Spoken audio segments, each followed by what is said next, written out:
तो आज हम बात कर रहे हैं कक्षा 10वीं का जो पहला अध्याय है, जिसमें हम कहते हैं कि रासायनिक अभिक्रिया एवं समीकरण। तो जब हम रासायनिक अभिक्रिया की बात करते हैं तो रासायनिक अभिक्रिया के बारे में पता होने से पहले हमें कुछ छोटी छोटी बेसिक चीजों के बारे में पता होना चाहिए कि जैसे जो हम जूनियर क्लासेस में पढ़ते हुए आए हैं, जिसमें पहला आपका है कि रासायनिक परिवर्तन किसे कहते हैं। तो हमें पता होना चाहिए कि रासायनिक परिवर्तन क्या है। हमने छोटी क्लास में पढ़ा है कि कोई भी एक ऐसा परिवर्तन जिसे रिवर्स नहीं किया जा सकता है, अर्थात जो परिवर्तन यानी जो उत्पाद बन गया उस उत्पाद को पुनः अभिकारक में परिवर्तित नहीं किया जा सकता। जैसे फॉर एग्जांपल बताता हूं कि दूध से हमने दही बनाया, आप दही को दोबारा दूध में कन्वर्ट नहीं कर सकते। तो ऐसी जितने भी परिवर्तन ऐसे हमारे प्रकृति में होते हैं, वो सारे परिवर्तन आपके रासायनिक अभिक्रियाओं के द्वारा संपन्न होते हैं। जैसे कि दूध का दही जमना, दही में बदलना। दूसरा श्वसन क्रिया है हमारी, पाचन क्रिया है, या हमारे दैनिक जीवन में हम देखते हैं कि लोहे पे जंग लगने की जो प्रक्रिया है वो सब रासायनिक अभिक्रियाओं के माध्यम से संपन्न होती है। अर्थात कहीं ना कहीं ये जो रासायनिक अभिक्रियाएं हैं और रासायनिक जो परिवर्तन है वो एक दूसरे के पूरक हैं। इसलिए जब हम किसी रासायनिक अभिक्रिया की बात करते हैं तो जब हम इसकी डेफिनेशन देते हैं तो हम कहते हैं कि किसी भी पदार्थ में होने वाला रासायनिक परिवर्तन रासायनिक अभिक्रिया कहलाता है।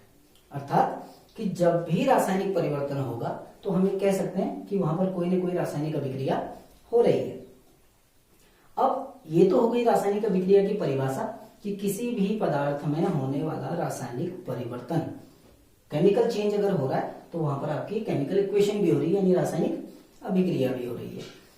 अब रासायनिक अभिक्रिया की परिभाषा के बाद सबसे पहले ये आता है कि रासायनिक अभिक्रिया को लिखा कैसे जाता है, कि हम कैसे किसी रासायनिक अभिक्रिया को लिखते हैं। तो लिखने के दो तरीके हैं।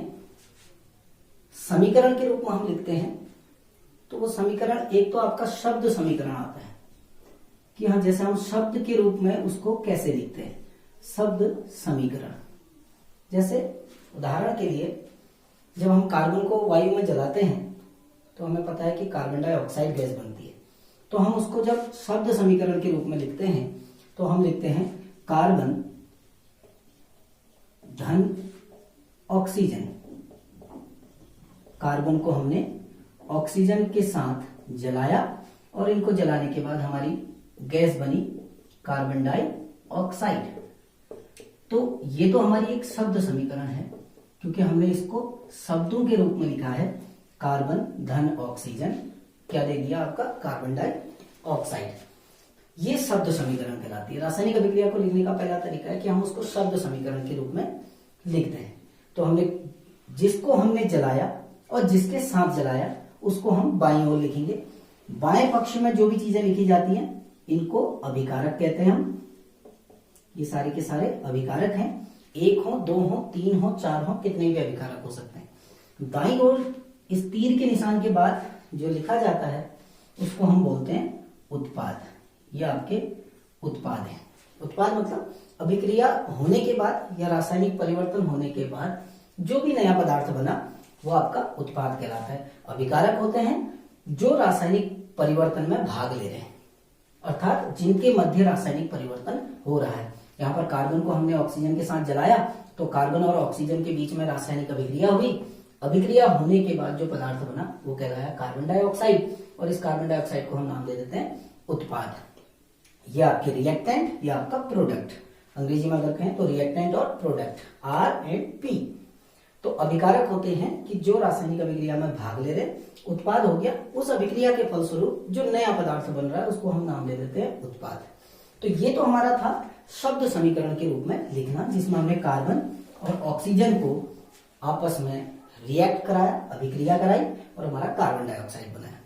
अब एक होता है सूत्र समीकरण, कि हम इनको सूत्र के रूप में कैसे लिखेंगे, यानी सांकेतिक रूप में, संकेतों के रूप में अगर हम इसको प्रदर्शित कर रहे हैं उसको हम बोलते हैं रासायनिक समीकरण या सूत्र समीकरण।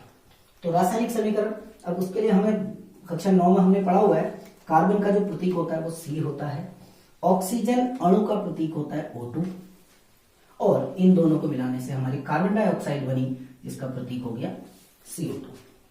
ये हमारा रासायनिक समीकरण है और ये हमारी शब्द समीकरण है। तो क्योंकि किसी भी अभिक्रिया को शॉर्ट करने के लिए, संक्षिप्त रूप में प्रदर्शित करने के लिए हम संकेतों का प्रयोग करते हैं। इतना लंबा नहीं लिखते कि कार्बन धन ऑक्सीजन कार्बन डाइऑक्साइड, इंफॉर्मेशन हमें इससे भी वही मिल रही है, इसीलिए हम इसको शॉर्टेस्ट फॉर्म में लिखते हैं, सबसे छोटे रूप में लिखते हैं, उनको उनके प्रतीकों के साथ लिखते हैं। जैसे कार्बन का प्रतीक C, ऑक्सीजन का प्रतीक O2 और कार्बन डाइऑक्साइड का प्रतीक CO2। तो ये हो गया हमारा सूत्र समीकरण, या जिसको हम रासायनिक समीकरण देते हैं। तो जब भी हम किसी रासायनिक अभिक्रिया को लिखते हैं तो हम उसको समीकरण के रूप में लिखते हैं। समीकरण का अर्थात किसी रासायनिक अभिक्रिया में भाग लेने वाले और अभिक्रिया के बाद बनने वाले उत्पाद को संकेतों के रूप में जब प्रदर्शित किया जाता है तो उसको हम बोलते हैं रासायनिक समीकरण। यह हमारी एक रासायनिक समीकरण है। अब कहीं पर प्रकृति में कोई रासायनिक अभिक्रिया हो रही है, हमें कैसे पता चलेगा कि रासायनिक अभिक्रिया हो रही है? तो जब भी कोई रासायनिक अभिक्रिया होती है तो हमें कुछ प्रेक्षण मिलते हैं, अर्थात हम अनुमान लगा सकते हैं कि रासायनिक अभिक्रिया हो रही है अथवा नहीं हो रही है। तो कुछ ना कुछ आपके रासायनिक अभिक्रिया जब भी होगी, कुछ ना कुछ आपका परिवर्तन होगा। जैसे नंबर पहला, जो परिवर्तन होते हैं, संभावना जिनकी होती है, वो परिवर्तन मैं आपको बता रहा हूं, आप नोट भी करना। पहला, अवस्था में परिवर्तन। हमेशा जब भी कोई रासायनिक अभिक्रिया होगी तो ये संभव है कि उस रासायनिक अभिक्रिया के दौरान अवस्था में परिवर्तन होगा। जैसे उदाहरण मैं आपको देता हूं, कार्बन है, कार्बन यानी कोयला, जो कि ठोस अवस्था में होता है। जब हम इसको वायु में जलाते हैं तो हमारी कार्बन डाइऑक्साइड बनती है। तो कार्बन डाइऑक्साइड आपकी गैस है, ये हमें पता है, कार्बन डाइऑक्साइड एक गैस है, जबकि कार्बन अर्थात कोयला हमें पता है वो एक ठोस होता है। तो अवस्था परिवर्तन होगा। कंपलसरी नहीं है कि हर जगह पर अवस्था परिवर्तन होगा, लेकिन कुछ आपको मैं अवस्थाएं बताऊंगा, कुछ प्रेक्षण बताऊंगा, जिनमें से कोई ना कोई प्रेक्षण अवश्य होगा। तो हो सकता है, ये संभावना है कि जब भी कोई रासायनिक अभिक्रिया होगी, उस रासायनिक अभिक्रिया के दौरान अवस्था परिवर्तित हो सकती है। नंबर पहला। नंबर दूसरा, गैस का उत्सर्जन,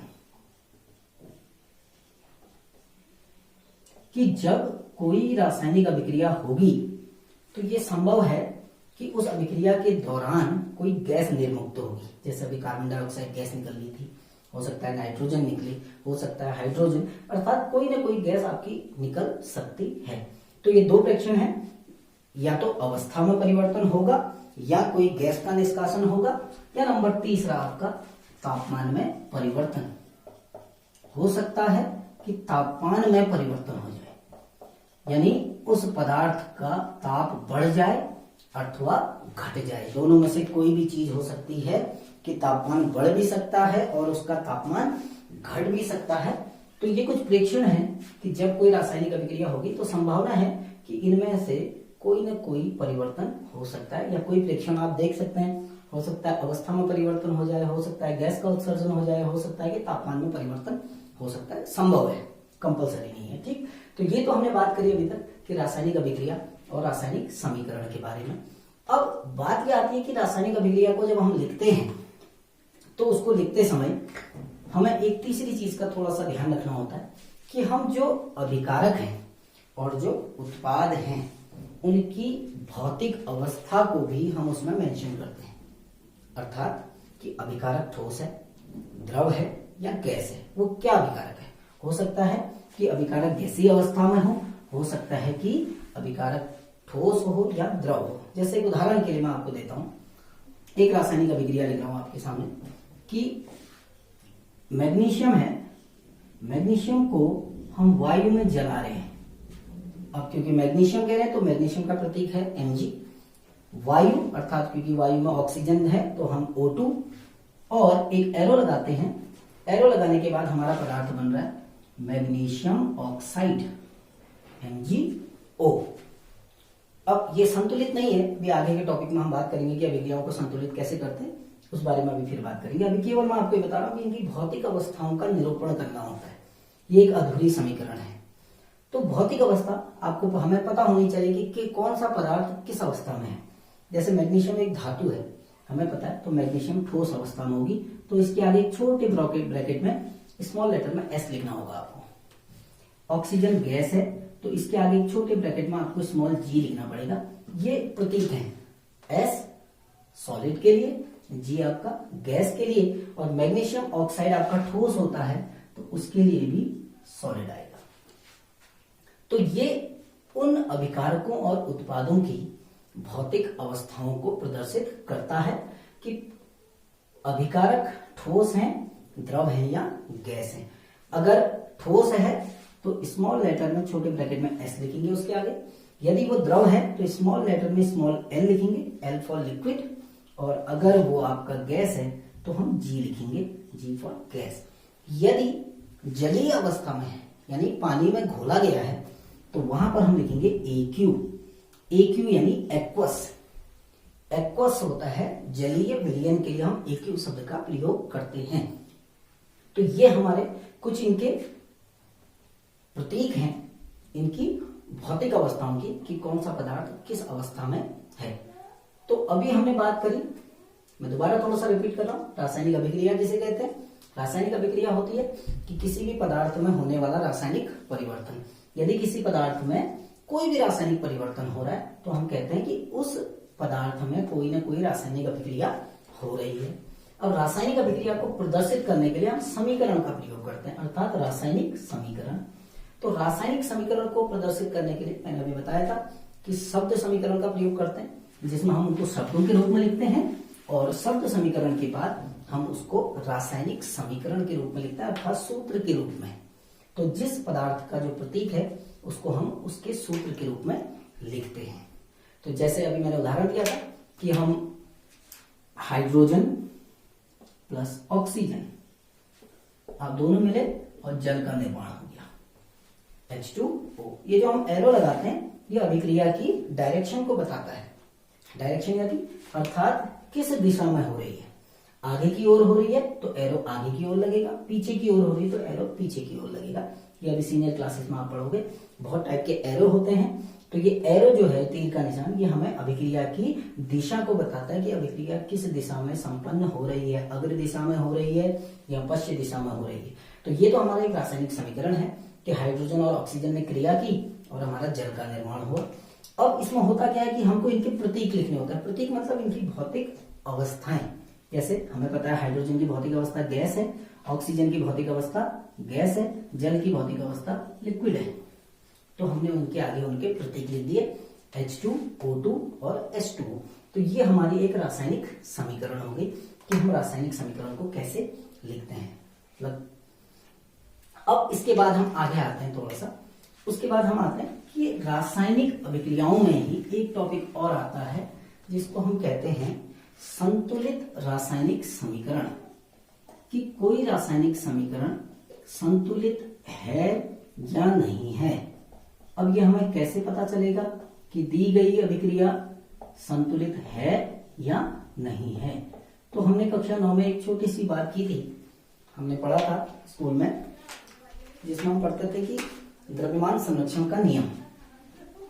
द्रव्यमान संरक्षण का नियम क्या कहता है कि किसी भी रासायनिक अभिक्रिया में अभिकारकों और उत्पादों का द्रव्यमान सदैव नियत रहता है।